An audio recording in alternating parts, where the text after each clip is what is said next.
Hello everyone, greetings from Montessori Country Day School. Today I am going to show you a fun craft by using recycled materials. This is a perfect craft to celebrate the Earth Day. This is my sample. One of my students made this pencil holder for me by using the recycled can.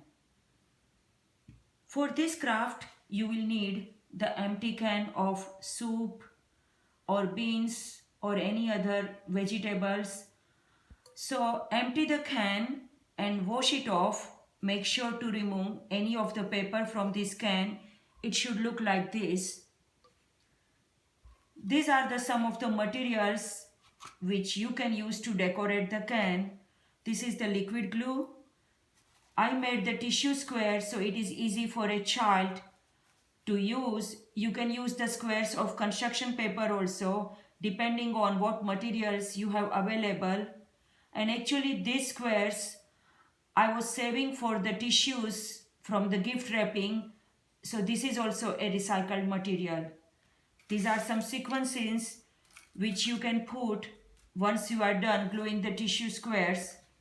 If your child is old enough, he can write also on this can. And this pencil holder can be used as an organizer on your table.